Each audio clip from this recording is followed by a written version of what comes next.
চচ্চড়ি করব, তার জন্য নানান রকম সবজি, শীতের সবজি কেটে নিয়েছি। দেখো, ফুলকপি, মূলো, ফুলকপির ডাঁটা, শিম, টমেটো, বেগুন, ধনেপাতা, এই দিয়ে আজকে চচ্চড়ি হবে। চলো তাহলে লেটস স্টার্ট। সাদা সর্ষে, কালো সর্ষে, পোস্ত একসঙ্গে পেস্ট করে নেব কাঁচা লঙ্কা দিয়ে। এর মধ্যে পাঁচফোড়ন দিয়ে দেব,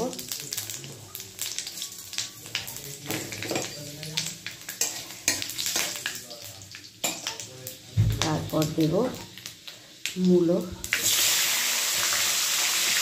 পাঁচফোড়নটা একটু দিয়েই, বেশি করলে পুড়ে যাবে তেলে, তাই দিয়ে নেড়ে তারপরে মূলোটা অ্যাড করে দিলাম। এরপর দিয়ে দেবো সব সবজি একসাথে দিয়ে দেবো, শিম এবং মূলোর ডাঁটা, ফুলকপির ডাঁটা, নরম ডাঁটাগুলি আমি দিয়েছি ফুলকপি।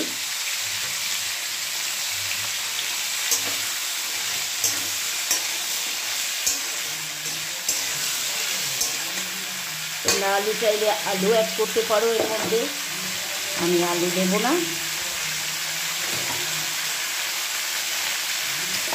ফুলকপিটা অ্যাড করে দিলাম। বেগুনটা আমি আলাদাভাবে ভেজে তারপরে দেবো এর মধ্যে।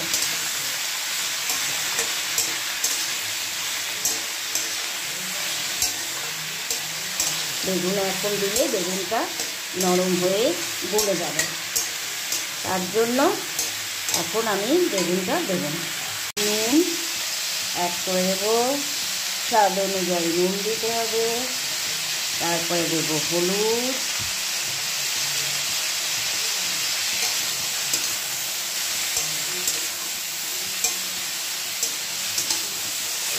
এরপর আমি সবজিটাকে ঢেকে রাখবো একটু লো ফ্লেম করে। ভাত দিয়ে জাস্ট জমে যাবে এরকম শীতের সবজি দিয়ে যদি চচ্চড়ি করা যায়, দারুণ লাগবে খেতে। চলো আমি এটাকে লো ফ্লেম করে দিলাম, দিয়ে এবার ঢেকে দেব।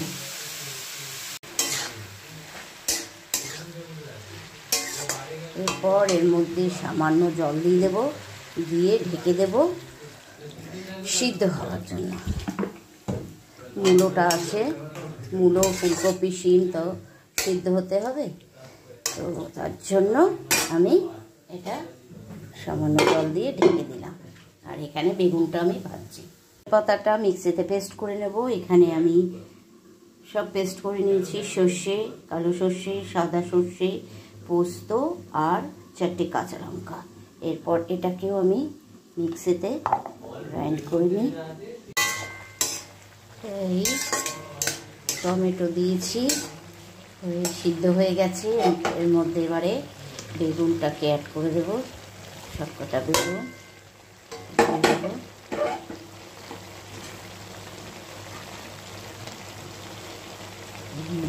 একটু সামান্য গুড়, মিষ্টিটা তো লাগবেই, না দিলে মিষ্টি না দিলে ভালো লাগবে না।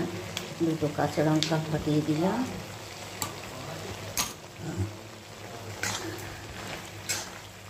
এরপর দেব পোস্ত,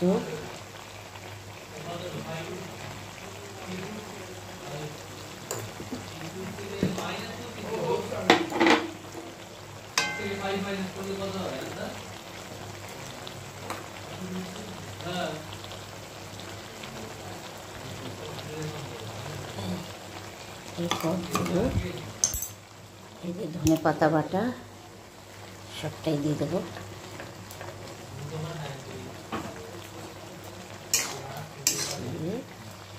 ভালো করে মিশিয়ে দিতে হবে।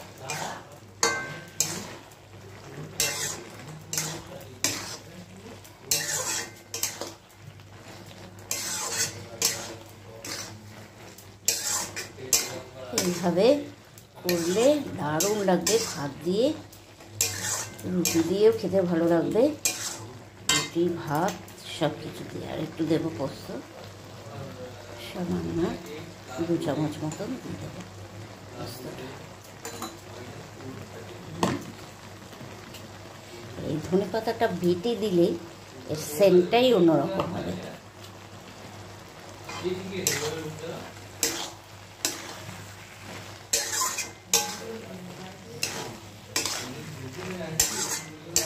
ভালো লাগলে লাইক কমেন্ট শেয়ার করতে ভুলবে না। বাবিনের রান্নাঘর চ্যানেলটিকে অবশ্যই সাবস্ক্রাইব করে পাশে থাকা বেল আইকনটি প্রেস করে দেবে। সময় মতন সব নোটিফিকেশন তোমাদের কাছে আগে পৌঁছে যাবে। চলো দেখো, এরপর আমি কাঁচা তেল দিয়ে দেবো, একটু সর্ষের তেল কাঁচা দিয়ে নামিয়ে নেব।